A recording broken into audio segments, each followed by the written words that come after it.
Hello दोस्तों, मेरा नाम Vishal Sonone Patil, customs and central excise inspector CGL 17।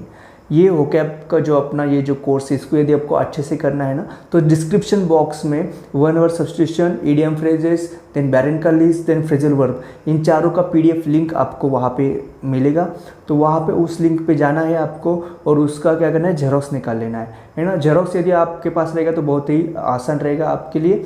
और यहाँ पे जो वीडियो चलेगा वहाँ पे तो आपको PDF मतलब वो दिखेगी कि आप कौन से वन वर्ड कर रहे हैं, कौन से इडियम कर रहे हैं। लेकिन आप यदि जेरोक्स आपके पास रहेंगे तो बहुत ही अच्छी बात है, ठीक है। और यदि वहाँ से आपको एक्सेस नहीं होगा तो टेलीग्राम पे विशाल सर सेंट्रल एक्साइज सर्च कर लेना, वहाँ पे आपको PDF मिल जाएगा, ठीक है। तो ऐसे आपको उसका जेरोक्स निकालना है अच्छे से और कर लेना है, ठीक है। हर रोज 10 वन वर्ड, 10 इडियम फ्रेजेस और 10 वर्ड्स होंगे बैरन के लिस्ट से और 5 फ्रेजल वर्ब रहेंगे। ऐसे यदि आप हर रोज पढ़ाई करोगे तो ही आपका होकैप अच्छे से 6 मंथ में हो जाएगा, नहीं तो होकैप करना बहुत ही मुश्किल होता है ना।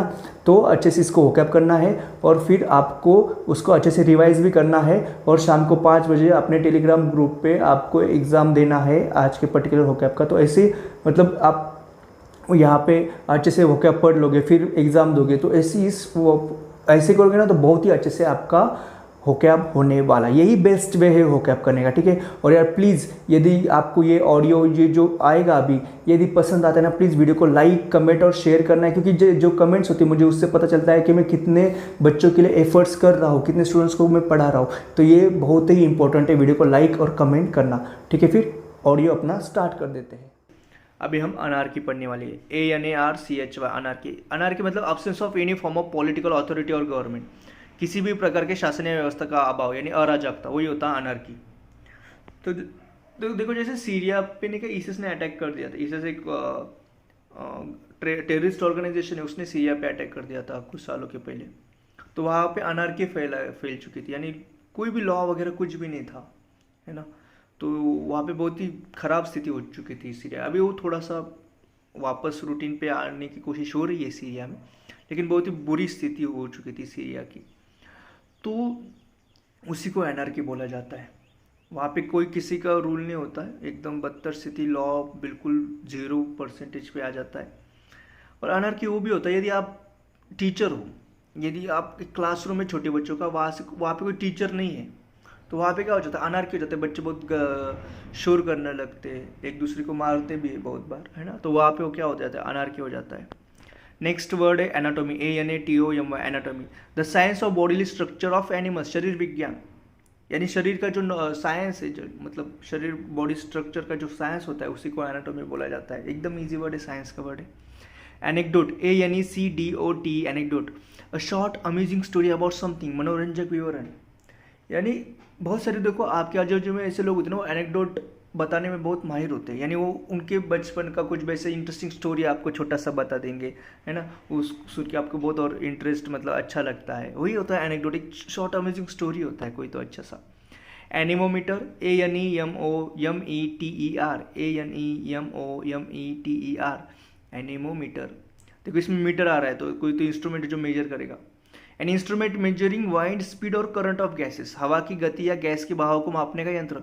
यानी कि ऐसा इंस्ट्रूमेंट होता है जो स्पीड, जो हवा का वाइंड का स्पीड है ना, उसको मेजर करता है, तो वही होता है एनेमोमीटर।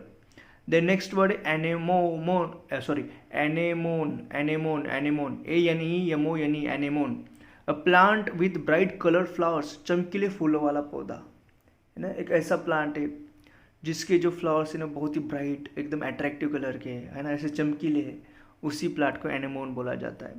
देन नेक्स्ट है एनिमेट, ANIMAT, एनिमेट। एनिमेट यानी हैविंग लाइफ, यानी सजीव, वही होता है एनिमेट। देखो आपको एनिमेशन तो पता होगा ना, एनिमेशन में क्या होता है, पिक्चर्स होते हैं ना, है ना, जो हाथों से बनाए जाते हैं, उसको वो लाइफ लाते हैं, वो पिक्चर्स पे बोलने लगते हैं, है ना, वो भागने लगते हैं, तो क्या उसमें लाइफ डाल दिया, वही होता है एनिमेशन करना, यानी कार्टून वही होता है ना। तो एनिमेट भी यही है कि जिसमें लाइफ हो, वो क्या हो गया, एनिमेट हो गया। एकदम इजी वर्ड है। ANIMISM, ANIMISM, एनिमिज्म, है ना। एक बिलीफ है एनिमिज्म, यानी believe that God is in everything and that everything is God, धारणा कि ईश्वर या आत्मा सभी चीज़ों में होती है, उसी को एनिमिज्म बोला जाता है। जैसे देखो मतलब ये होता है कि हर एक इंसान में ईश्वर है, हर एक इंसान में भगवान है, हर एक चीज़ में भगवान है, जैसे हवा में भगवान है, पत्थर में भगवान है, हर एक चीज़ में भगवान है, उसी को एनिमिज्म बोला जाता है। और फिर इस बिलीफ से बहुत पॉजिटिविटी क्रिएट हो जाती है एनिमिज्म से। तो ये ऐसा बिलीफ होता है, यानी हम किसी से घृणा नहीं करते, फिर है ना, अबोर नहीं करते किसी से, क्योंकि यदि सब में भगवान है तो क्यों हम किसी के साथ अबोर या घृणा कर देंगे। तो पॉजिटिविटी क्रिएट हो जाती है बहुत। Then annals, ANNALS annals, record of the events of 1 year, एक साल की घटनाओं का विवरण, यानी कि ऐसा रिकॉर्ड वहाँ पे एक ईयर का पूरा विवरण कर चुका है, उसी में एनल्स बोला जाता है।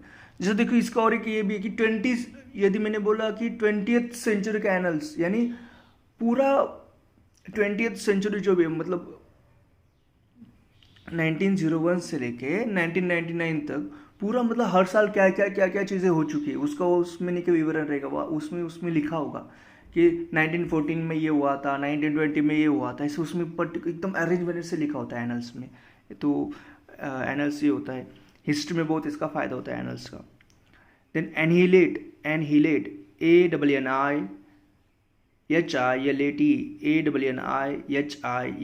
Annihilate, to destroy completely, annihilate करना यानी पूरी तरह से कम्प्लीटली डिस्ट्रॉय कर देना।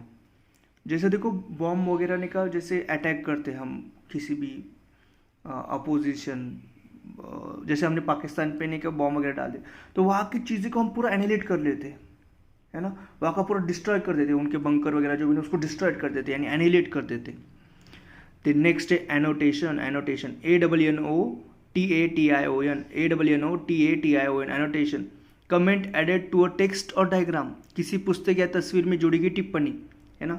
देखो जैसे मैंने कोई, देखो आप, मैं ज्योग्राफी पढ़ा रहा हूँ और मैंने पूरा मैप आपके सामने रख दिया पूरे वर्ल्ड का, लेकिन मैंने बताया ही नहीं कि इंडिया कहाँ पे, पाकिस्तान कहाँ पे, अमेरिका कहाँ पे, तो आपको कुछ समझेगा नहीं ना। तो एनोटेशन वही होता है कि मैंने पाकिस्तान जहाँ पे वहाँ पे लिख लिया पाकिस्तान, अमेरिका जहाँ पे वहाँ पे लिख लिया अमेरिका, है ना। और देखो जैसे एनोटेशंस हमने बचपन में भी डायग्राम बनाई थी, है ना, बायोलॉजी की डायग्राम बनाई थी, तो वहाँ पे हम पूरा लिख लेते कि एक पर्टिकुलर ऑर्गन कहाँ पे है, वहाँ पे हमने का नाम से उसको एरो वगैरह बना के नहीं का नाम लिख लेते हो पर्टिकुलर ऑर्गन का। तो वो क्या कर रहे हैं, हम एनोटेशन ही कर रहे हैं ना। तो एनोटेशन एकदम ईजी, हमने बहुत बार किया हुआ है ज़िंदगी में।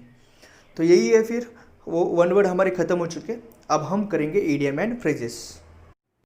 तो अभी हमारा नेक्स्ट ईडियम है एज द क्रो फ्लाइज, यानी एकदम सीधा रेखा में। एक्चुअली ये जो है ना एज द क्रो फ्लाइज, ये डिस्टेंस के लिए हम करते, डिस्टेंस मेजर करने के लिए हम इसे यूज़ करते हैं। जैसे देखो मतलब कोई डिस्टेंस है as a crow flies 1 kilometre, लेकिन आप रोड से जाओगे तो 3 किलोमीटर है, यानी एकदम सीधा रेखा में देखा जाए, एकदम स्ट्रेट लाइन में देखा जाए तो 1 किलोमीटर, लेकिन रोड फिर इधर उधर से घूमते हुए जाता है ना, तो वहाँ से 3 किलोमीटर, ऐसा आप बोल सकते हैं सेंटेंस इसका। देन नेक्स्ट ईडियम है एट अ लॉस, यानी पूरी तरह कंफ्यूज्ड, यानी वो आदमी होगा वो पूरी तरह यदि कंफ्यूज होगा तो वो क्या हो गया, एट अ लॉस हो गया, है ना। देन नेक्स्ट ईडियम है एट अ स्टोन्स थ्रू, मतलब बहुत ही नज़दीक, एट अ स्टोन्स थ्रू यानी बहुत नज़दीक, यानी आपका ऑफिस आपके घर से एट अ स्टोन्स थ्रो हो सकता है, यानी बहुत नज़दीक हो सकता है। यानी आप देखो ना पत्थर कितनी दूर तक मार सकते हो, एकदम थोड़ा ही जाएगा ना अंतर, वो तो at a stone's throw. At arm's length, यानी अपने से दूर, परहेज करने को उद्देश्य, यानी आप किसी चीज़ को एट आर्म्स लेंथ रख रहे हो, है ना, यानी आप उसको दूर रखना चाहते। जैसे देखो आप किसी को बोलते कि मेरे पास ना जाओ, आप ऐसा अपना हाथ कर लेते, पूरा हाथ का खिंचाव कर लेते और उसको बोलते बस वही रुको, तो आप क्या करते हो, उसको ये कहना चाहते हो कि एट आर्म्स लेंथ रहो मेरे से, है ना। जैसे कि कोविड-19 में हमें एक दूसरे को एट आर्म्स लेंथ रखना है। देन नेक्स्ट ईडियम है एट आर्म्स लेंथ के बाद एट क्रॉस पर्पजेस, यानी विरोध में। यदि कोई आपके एट क्रॉस पर्पजेस है तो क्रॉस है ना, क्रॉस पर्पस यानी उद्देश्य, तो आपके विरोध में, तो एकदम इजीली, यानी वो आपके अगेंस्ट है, एकदम इजीली ईडियम है। एट डैगर्स ड्रॉन, यानी शत्रुतापूर्ण, है ना, डैगर यानी तलवार जैसा होता है, तो एट डैगर्स ड्रॉन यानी उसके और आज आपके बीच में बहुत ही शत्रुता है, वो आपके इनिमी है, हाँ, तो एट डैगर्स ड्रॉन वही होता है, शत्रुतापूर्ण। एट लार्ज यानी कानून के पकड़ से बाहर, एट लार्ज यानी कानून के पकड़ से बाहर, यानी कोई रॉबर है वो यदि एट लार्ज है ना, तो फिर वो मतलब उसको पकड़ा नहीं गया, यानी वो एट लार्ज है। देन नेक्स्ट ईडियम है at loggerheads. At loggerheads यानी सेम विरोधी या शत्रुतापूर्ण, एट लॉजर हेड्स। तो जैसे ही अपना एट क्रॉस पर्पसेस था वो भी विरोधी था, एट डैगर्स ड्रॉन वो भी शत्रुतापूर्ण था, तो वही है एट लॉजर हेड्स यानी विरोधी या शत्रुतापूर्ण। At loose ends, at loose ends यानी बेरोजगार एवं बेचैन, एट लूज एंड्स। देखो शायद आप अभी एट लूज एंड्स हो, है ना, क्योंकि आप बेरोजगार हो। मैक्सिमम बच्चे है ना प्रिपरेशन कर रहे तो बेरोजगार ही होते, लेकिन कुछ डरने के बाद नहीं, है ना, कुछ ही महीनों का, कुछ ही एक साल का तो सिर्फ टाइम पीरियड है, उसके बाद तो आप ऑफिसर बन जाओगे, फिर तो सब कुछ अच्छा सा हो जाएगा। एट ऑर्स, एट ऑर्स यानी विचारों में विरुद्ध, यानी और तो वही होता है ना जो हम बोलते हैं ना कि ये तो बहुत ऑड आदमी है, यानी ये हमारे विचारों से अलग है, तो उसी को एट ऑर्स बोला जाता है, यानी विचारों में विरोधी। तो देखो ईडियम में हमने बहुत ही ईजी से कंप्लीट कर ली। अब हम ईडियम्स की बात करेंगे बैरेंट लिस्ट से होकैप। तो आज के भी बहुत ही आसान वर्ड्स है। Acquittal, ACQUITTAL, ACQUITTAL, acquittal noun form है, यानी डिलीवरेंस फ्रॉम अ चार्ज। यानी एक्विटल यानी आप किसी के ऊपर कुछ तो आरोप थे, किसी चार्ज से, उसको आप डिलीवरेंस कर रहे हो। डिलीवरेंस यानी मुक्त कर रहे हो, उसको बोल रहे कि नहीं आपके आरोप अभी हम मुक्त कर रहे हो, आप घर जा सकते हो। ज्यूरी वगैरह करते हैं, ऐसे कोर्ट में होता है ना। तो इसको याद कैसे रखेंगे हम ट्रिक, तो देखो एक्विटल में AC जो है ना उसको एक्यूजेशन है ना, एक्यूजेशन करेंगे। और एक्विटल में क्विट शब्द आ रहा है, क्विट, क्विट यानी छोड़ देना। क्विट जॉब करते मतलब हम जॉब को छोड़ देते, तो एक्विटल में हम एक्यूजेशन को क्विट कर रहे हैं, यानी हम क्या कर रहे हैं, चार्ज से डिलीवरेंस कर रहे हैं। एकदम आसान है एक्विटल। सेंटेंस और अच्छे से समझ में आ जाएगा। His acquittal by the jury surprise those who had thought him guilty, यानी उसको जूरी ने जो उसको एक्विटल कर दिया था, यानी उसको छोड़ दिया था, डिलीवरेंस कर दिया था, उस चार्ज से उसको छोड़ दिया था, उसके कारण बहुत लोगों को सरप्राइज हुआ जो समझते थे कि वो दोषी है ना, उसे सजा होनी चाहिए। उन लोगों को बहुत ही ये सरप्राइज हो गए उस चीज़ से। और इसका वर्ब फॉर्म है अक्वीट, ACQUIT, अक्वीट। देन नेक्स्ट वर्ड है एक्रीड। एक्रीड एक एडजेक्टिव फॉर्म है और उसका मीनिंग है शार्प और बिटरली पंचेंट। बिटरली पंचेंट यानी ऐसा बहुत ही गंदा जिसमें से स्मेल आए ना, वो होता है एक्रीड। देखो इसका मीनिंग, इसको हम याद कैसे रखेंगे। देखो एक्रीड में से यदि हम आर को हटा दें तो क्या होता है, एसिड। और एसिड तो पता है ना बहुत ही शार्प उसका स्मेल होता है एसिड का, तो बहुत ही आसान है याद रखने का ट्रिक।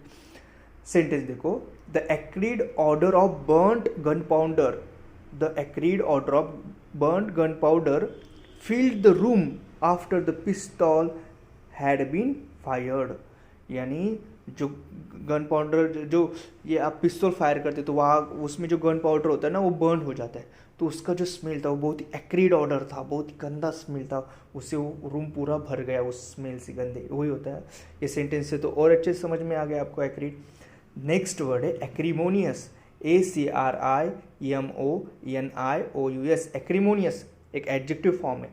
इसका मीनिंग है बिटर इन वर्ड्स और मैनर्स, बिटर इन वर्ड्स और मैनर्स, यानी बहुत ही मतलब बहुत ही गंदा गंदा बोलना, यानी एकदम ऐसे नहीं का आप यदि आपके साथ कोई एक्रीमोनियस बात कर रहा है ना तो आप रो जाओगे, इतना वो आपको मतलब टॉर्चर की तरह बोल रहा है ना। तो एक्रीमोनियस देखो इसमें क्राई आ रहा है, मोन का भी साउंड है, तो अस भी, यानी कोई हमको यदि बिटर वर्ड्स से बोलेगा तो हम क्राई करेंगे, है ना, मोन करेंगे, और हमने कहा ऐसा मतलब क्राई करेंगे, रो देंगे बहुत ही जोर से, तो वही होता है एक्रीमोनियस। नेक्स्ट वर्ड है उसका सेंटेंस है, the candidate attacked his opponent in highly acrimonious term, मतलब बहुत ही एक्रीमोनियस टर्म पे उसने अटैक किया था अपोनेंट के ऊपर, है ना। देन नेक्स्ट वर्ड है acrophobia, ACROPHOBIA, acrophobia, fear of Heights, एकदम इजी वर्ड है। देखो फोबिया क्या होता है, फोबिया होता है जो जिसका फियर, तो अलग अलग चीज़ों का फियर होता है हमें, है ना, डर होता है अलग अलग चीज़ों का। तो एक्रोफोबिया यानी हाइट का यदि डर जो हो ना तो उसी को एक्रोफोबिया कहा जाता है।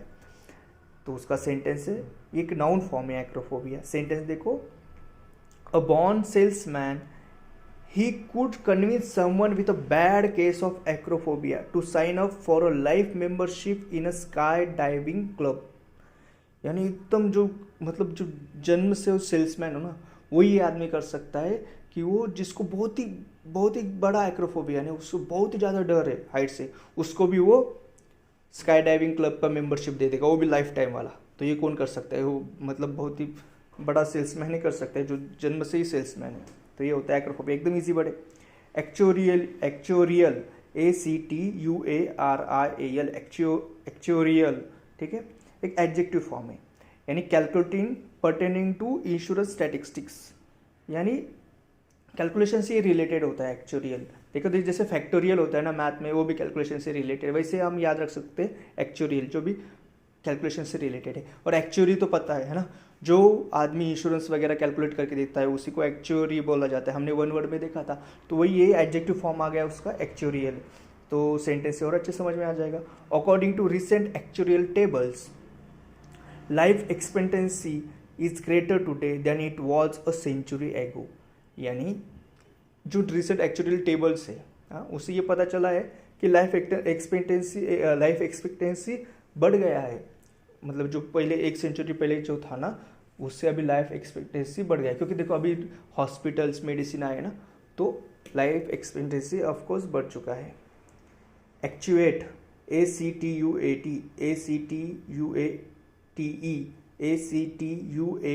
एक्चुएट, यानी मोटिवेट करना, एक्टिवेट, ठीक है। इसको एक्टिवेट भी कर सकते हैं आप, है ना, एक्चुएट भी कर सकते हैं, प्रोनाउंस जो भी आपको अच्छा लगे। वर्ब फॉर्म में, I fail to understand what actuated you to reply to his letter so nastily. देखो मैं पहले ट्रिक बताता हूँ। ये देखो एक्टिवेट में एक्टर आ रहा है ना, एक्टर। तो एक बड़ा एक्टर, सीनियर एक्टर अपने एक्टिंग से जो जूनियर एक्टर है उनको मोटिवेट कर रहा है, ये इसका ट्रिक है ना, एक्टिवेट करना, ठीक है। तो अभी सेंटेंस का मीनिंग देख लेते हैं। I fail to understand what activated you to reply to this letter so nastily. मतलब मुझे पता नहीं चला कि आपने इस लेटर को इतने नास्टीली, आपको किस वजह से आप मोटिवेट हो चुके, इतना मतलब आपने गंदे उसको रिप्लाई दिया। ये होता है एक्टिवेट, एकदम ईजी। एक्यूटी ACUITY एक्यूटी, यानी शार्पनेस, ठीक है। नेक्स्ट उसका देखो, इसका कैसे हम याद रखेंगे, ट्रिक क्या है। एक्यूटी से एक्यूट आ रहा है ना साउंड, एक्यूट एंगल है ना, एक्यूट एंगल। मुझे पता एक्यूट एंगल क्या है, लेस देन 90 डिग्री का रहता है। तो जैसे जैसे एंगल छोटा छोटा होता जाएगा, वैसे वैसे वो कितना शार्प होता जाता है ना, शार्प होता जाता है वैसे वैसे एंगल।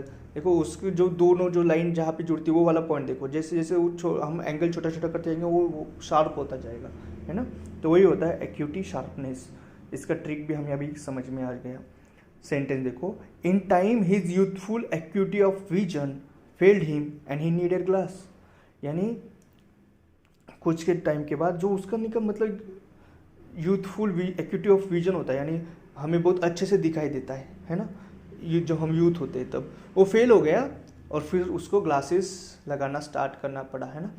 ये होता है एक्यूटी, यानी शार्पनेस। दिखने में वो पहले बहुत शार्पली दिखता था, उसको अच्छे से दिखता था, लेकिन कुछ दिनों के बाद उसे अभी ग्लासेस लगाना स्टार्ट करना पड़ा। एकदम इजी वर्ड है। एक्यूमेन ACUMEN एक्यूमेन, यानी मेंटल किननेस। एक्यूमेन मतलब एक नाउन फॉर्म है, मतलब बहुत ही अच्छा वाला दिमाग एक पर्टिकुलर चीज़ के लिए, उसी को एक्यूमेन कहा जाता है।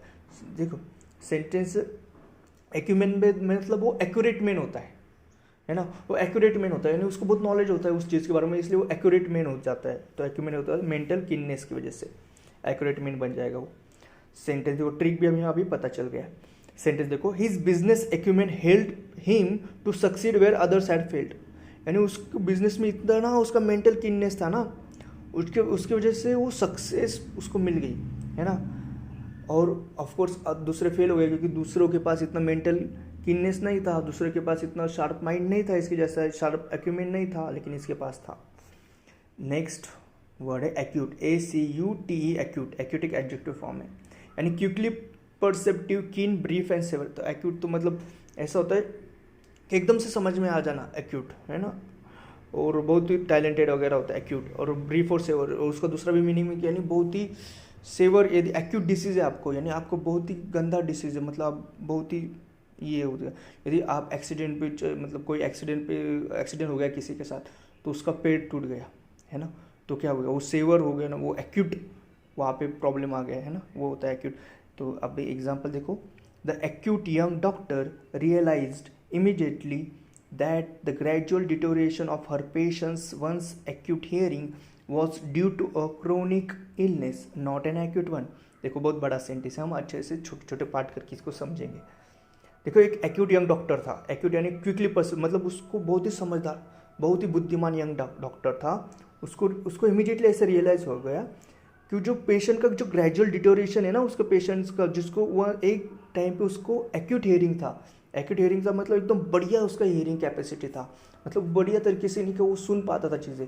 लेकिन अभी क्या हो रहा है, ग्रेजुअली नहीं कि उसका हियरिंग कैपेसिटी कम कम होता जा रहा है, डिटोरिएट होते जा रहा है, यानी कम कम होते जा रहा है।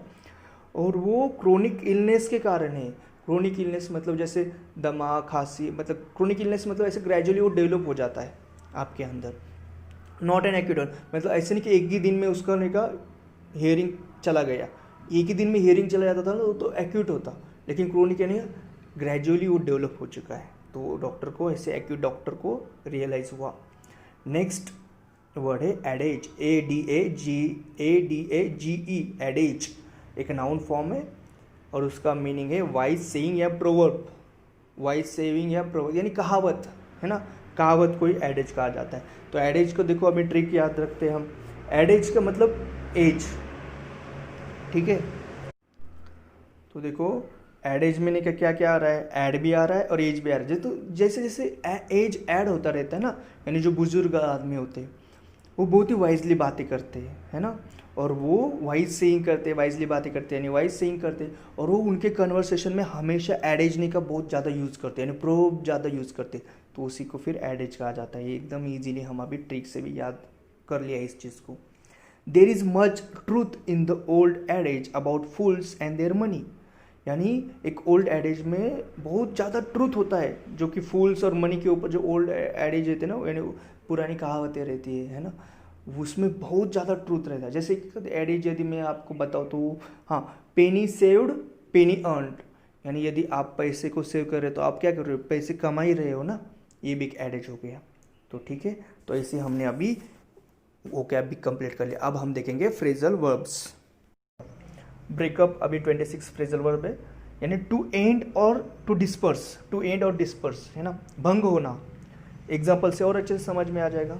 Seeing the police the crowd broke up, यानी पुलिस हमने देख लिया, मतलब क्राउड ने पुलिस को देख लिया, तो क्राउड क्या हो गई, ब्रोकअप हो गई, यानी डिस्पर्स हो गई, यानी इधर उधर भागने लगी। पहले उन बहुत लोग ऐसे क्राउड करके खड़े थे, लेकिन जैसे देखा कि पुलिस आ गए डंडा लेके, तो क्राउड भाग गई, है ना, इधर उधर भाग गई, भंग हो गई, डिस्पर्स हो गई। ये होता है ब्रेकअप। और सेकेंड एक मीनिंग होता है ब्रेकअप का, 27 फ्रेजल वर्ब है breakup, to separate off a relationship etcetera, अलग होना, यानी यदि रिलेशनशिप से यदि आप सेपरेट हो रहे तो आप ब्रेकअप कर रहे हैं, है ना, ये तो आपको सबको पता ही होगा। एग्जाम्पल है, they have broken up and now marriage is not on the cards, यानी वो दोनों रिलेशनशिप में थे लेकिन अभी उन्होंने ब्रेकअप कर लिया, उसकी वजह से अभी उनकी शादी नहीं होने वाली, तो ब्रेकअप ये हो गया। 28 फ्रेजल वर्ब है ब्रेक थ्रू, ब्रेक थ्रू ये भी एक ईजी फ्रेजल वर्ब है। टू डिस्कवर अ सीक्रेट, यानी रहस्य की खोज करना, वो ब्रेक थ्रू होता है। There is no breakthrough in the robbery case, यानी कोई रॉबरी केस यानी चोरी वाली कोई केस है, उसमें कोई ब्रेक थ्रू ही नहीं मिला, यानी कोई सीक्रेट हम डिस्कवर ही नहीं कर पा रहे, ये इसका मीनिंग है। नेक्स्ट फ्रेजल वर्ब है ब्रिंग अबाउट, ब्रिंग अबाउट एकदम easy, to cause to happen, होने का कारण होना। सेंटेंस देखो, the sound economic policies brought about a revival of the company's fortune, यानी जो इकोनॉमिक पॉलिसीज ने उसकी वजह से क्या हो गया, कंपनी का फॉर्चून क्या हो गया, ब्रॉट अबाउट हो गया, मतलब कंपनी का फॉर्चून का रिवाइवल होने का ब्रॉट अबाउट है, मतलब होने का कारण हो गया, वो साउंड इकोनॉमिक पॉलिसी के कारण अभी कंपनी का फ्यूचर कैसा हो जाएगा, और बढ़िया हो जाएगा, है ना, ब्रॉट अबाउट हो जाना, यानी ये होने का कारण है कंपनी का इकोनॉमिक पॉलिसीज, तो एकदम ईजी है ये भी।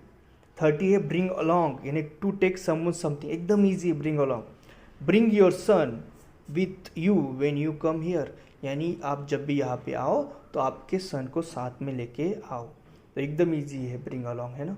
तो देखो ऐसे पूरी तरह से हमने एकदम अच्छे से एकदम शांत दिमाग से पूरे के पूरे वोकैब कर लिए, है ना। तो अभी उसको अच्छे से रिवाइज कर लो, ठीक है। Thank you so much, bye bye.